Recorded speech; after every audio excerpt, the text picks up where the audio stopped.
Did you know that in ancient Egypt the sun was considered a god, taking two forms every day, a creator and a destroyer? Fascinating, isn't it? The land of the Nile, pyramids and pharaohs, Egypt is steeped in mysteries that have intrigued scholars, historians and culture explorers alike for centuries. One of these enigmas is the pantheon of Egyptian gods, a complex system of deities that reflect the duality of life itself. Just as the river Nile brought both life-giving silt and devastating floods, the gods of ancient Egypt were seen as both creators and destroyers. This dual nature is perhaps best embodied in the god Ra, the sun god, who was believed to take on different forms as he traversed the sky each day. Every morning Ra was born anew, rising from the eastern horizon as Khepri, the scarab god, symbolizing creation and renewal. As he reached the zenith of the sky, Ra took the form of a falcon-headed man, representing strength and power. But with the setting of the sun, Ra became Atum, a ram-headed figure embodying destruction and death. This daily cycle of birth, life and death was not just a natural phenomenon for the Egyptians, but a divine drama played out in the heavens, a testament to the dual nature of their gods.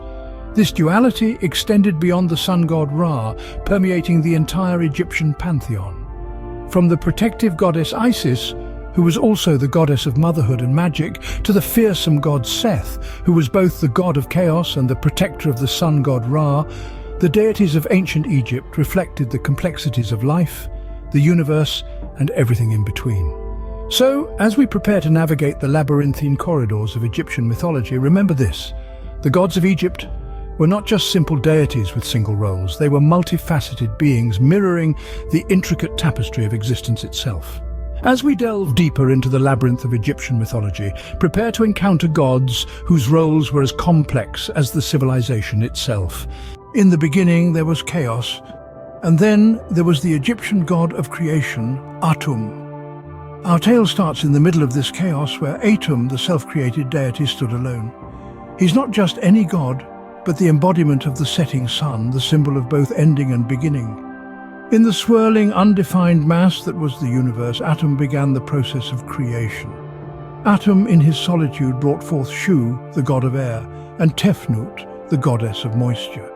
From their union, the earth god Geb and the sky goddess Nut were born. Together, these deities form the Heliopolitan Ennead, a group of 9 gods central to the Heliopolis creation myth. Let's delve deeper into this fascinating myth. The Heliopolis creation myth, named after the city of Heliopolis, where it was primarily worshipped, is one of the oldest and most significant creation stories in ancient Egyptian mythology. It's not just a tale of how the world came to be, but also a testament to the intricate relationships and roles of the gods. In this cosmogony, each god played a crucial part. Shu and Tefnut, the first divine pair birthed by Atum, represent the life-giving elements of air and moisture. Their offspring, Geb and Nut, embody the earth and the sky, respectively. They are the physical world, the tangible reality we experience every day. But what about the other gods in the Ennead? They are Osiris, Isis, Seth and Nephthys, born of Geb and Nut. These deities represent aspects of life, death and the cosmic order. They are the forces that govern the world and the afterlife, making the world complete. So, in the grand scheme of the Heliopolis creation myth, Atum stands as the progenitor, the divine spark that ignited the creation of the world. The other gods, born of him and each other, are the elements and forces that shape and govern the world. So, from chaos emerged order, and the world as ancient Egyptians knew it. But what happens after creation? In the realm of shadows and the unknown ruled Osiris, the Egyptian god of death. An enigmatic figure, Osiris was both feared and revered, embodying the inevitable end that awaits us all, yet also promising the hope of an afterlife. To comprehend the role of Osiris, we must first delve into the ancient Egyptian perspective on death. Unlike many cultures, ancient Egyptians did not view death as a finite end, but rather a pivotal juncture in the continuum of existence. In this belief system, the human spirit, or Ka, embarked on a journey into the underworld, or Duat, guided by the wisdom of Osiris and his divine associates. This journey was not without its challenges. The soul had to navigate through a series of trials, facing monstrous creatures and treacherous landscapes. Yet, the gravest trial was the weighing of the heart, a divine judgment overseen by Osiris himself. Here the heart of the deceased was weighed against the feather of Maat, the goddess of truth and order. If the heart was lighter, the soul was deemed worthy of the afterlife. If not, it was devoured by Amit, the devourer of souls, consigning it to oblivion. Osiris, as the lord of the underworld, was the ultimate arbiter of this process. He represented the hope of resurrection and the fear of eternal damnation.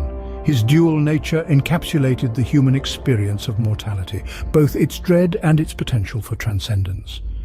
In the embrace of Osiris, death was not a finality but a gateway to a new existence. It was a passage through which the soul could reach a realm of eternal peace and contentment, a paradise known as Aru.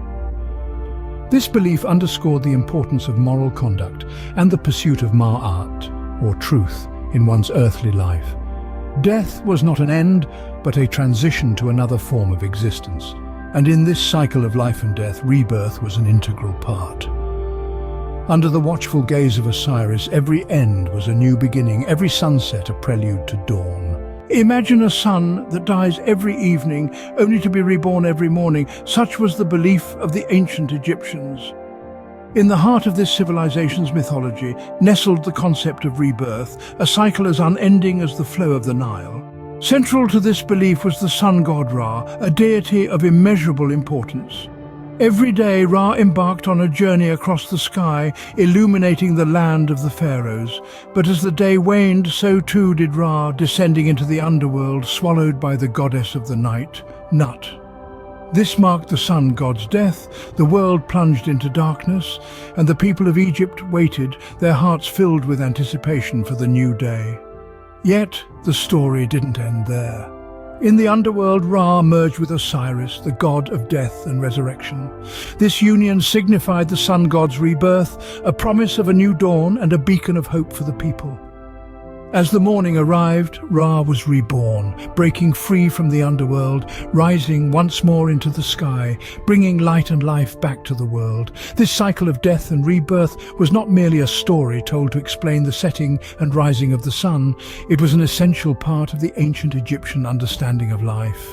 It embodied their belief in the potential for renewal, the assurance that after every end comes a new beginning. It encapsulated their resilience, their acceptance of life's ebb and flow, their unyielding faith in the promise of a fresh start. This concept of rebirth was so deeply ingrained in their culture that it permeated their architecture, their rituals, their art, and even their concept of the afterlife.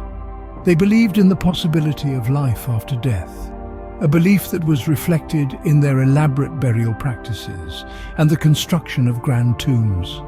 From creation to death and rebirth, the gods of Egypt were part of an intricate tapestry of beliefs that shaped one of history's most fascinating civilizations. As time flows, so do beliefs transform.